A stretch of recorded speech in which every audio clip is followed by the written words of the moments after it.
આજે કયા કયા શાક બને? તમે ડુંગળી લસણ નથી ખાતા એટલે મારા માટે તુરિયાનું ભરેલું શાક બનાવ્યું છે અને તમારા માટે ગવાર બટાકાનું શાક છે. તુરિયાના ભરેલા શાક માટે પહેલાં એક મસાલો બનાવી લઈએ છીએ. દાળિયા છે, લસણ છે, શેકેલા શિંગદાણા છે, જીરું છે, ધાણા છે આખા અને મરચાં. ચણાના લોટનો પ્રયોગ નથી કરતા, એની બદલે આપણે આ દાળિયા વાપરીએ છીએ. મિક્સરમાં એને વાટી લઈએ છીએ. તો એ રીતે મસાલો તૈયાર થઈ ગયો છે, કાઢી લઈએ પ્લેટમાં. હવે તેમાં હળદર, લાલ મરચું, સ્વાદ પ્રમાણે મીઠું, આમચૂર. તમે જોઈ શકો છો કે આટલી જ ખાંડ નાખવાની છે, બહુ નથી નાખવાની, જેથી મસાલાને બેલેન્સ કરશે. કોથમીર ઉમેરીને મિક્સ કરી લઈએ છીએ. અહીંયા તમે તેલ ઉમેરવું હોય તો પણ ઉમેરી શકો છો, મેં સ્કીપ કર્યું છે. તમારા ઘરમાં જે રીતે ખવાતું હોય એ પ્રમાણે વધતું ઓછું કરી શકો છો. ખાસ તો મીઠું એક સાઈડ મૂકી દઈએ. ભરેલા તુરિયા માટે પાતળા તુરિયા લો ને તો બહુ સરસ. આ ઓર્ગેનિક તુરિયા છે, 250 ગ્રામ જેવા છે. એની ધોઈ લઈએ છીએ પહેલાં. ઉપરની જે આવી છાલ હોય એને ઉતારી દેવાની છે જાડી.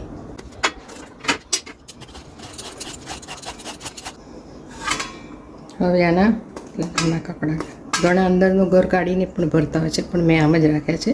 તુરિયા ભરવા અહીંયા ચીરો કરીએ છીએ.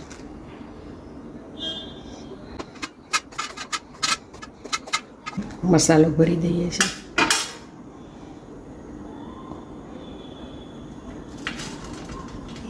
પીઠ ભરી રાખવાનો છે.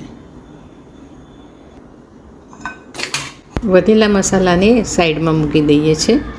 હવે ડુંગળીને મેં આ મોટી જાળીમાં આવી રીતે છીણી લીધી છે. એક ટામેટાને પણ આવી રીતે છીણી લીધું છે. હવે વઘારની શરૂઆત કરીએ. મેં અહીંયા 3 ટેબલ સ્પૂન તેલ લીધું છે, તમે ઓછું પણ લઈ શકો છો. સહેજ ગરમ થાય એટલે અંદર જીરું, હિંગ અને મસળેલો અજમો ઉમેરવાનો છે. અજમો ખાસ ઉમેરો, તુરિયા ઘણીવાર વાયડા પડતા હોય છે. તો અજમો તતળી જાય એટલે જે ડુંગળી લીધેલી એને સાંતળી લઈએ છીએ. ડુંગળીમાંથી તેલ રિલીઝ થાય ત્યાં સુધી એને સાંતળવાની છે અને ધીરા તાપે એને તેલ રિલીઝ થાય ત્યાં સુધી ચડવવાની છે. બરોબર ચડી જાય એટલે એની અંદર ટામેટાં ઉમેરી દઈએ છીએ. ત્યારબાદ તેમાં હળદર, લાલ મરચું, મસાલાના ભાગનું મીઠું, ગરમ મસાલો, મેથી મસાલો અને સરગવાનો પાવડર. હેલ્થ માટે સારો છે એટલે હું કાયમ ઉમેરું જ છું. મિક્સ કરી લઈએ છીએ. તમને આમાં લસણ ઉમેરવું હોય તો પણ ઉમેરી શકો છો, પણ મસાલામાં ઉમેર્યું છે એટલે હું આમાં નથી ઉમેરતી. તેલ છૂટે ને ત્યાં સુધી રાહ જોવાની છે. જો તો માંડ્યું છે.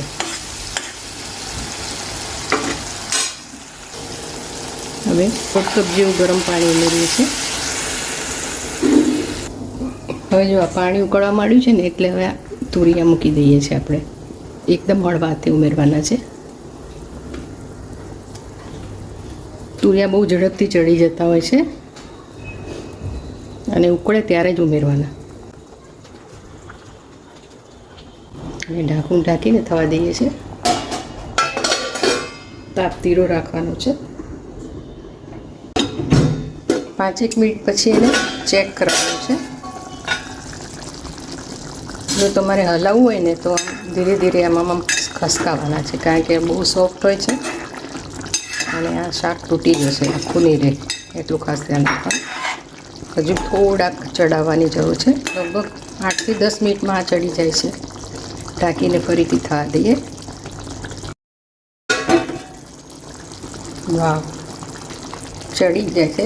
56 એકદમ પગાઈ જાય છે. હવે ઉપર થોડુંક લીંબુ ઉમેરીએ. વધેલો મસાલો થોડોક. મસાલો હવે બીજા શાકમાં ઉપયોગ કરી શકો છો તમે. મિક્સ કરી લઈએ.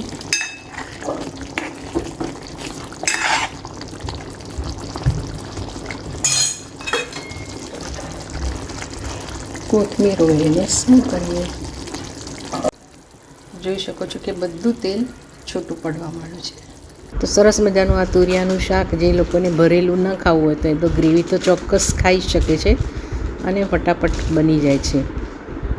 એને સર્વ કરીએ તો થોડીક સેવ ઉમેરીએ તો ટેસ્ટી લાગે છે. મેં સેવ ઉમેરીને સર્વ કર્યું છે. તો મિત્રો, વિડીયો ક્યાંથી જોઈ રહ્યા છો ખાસ લખજો, જેથી મને ખ્યાલ આવે રેસીપી ગમી હોય તો like share subscribe follow my Deepak 22. Thank you for watching. Take care. Bye bye.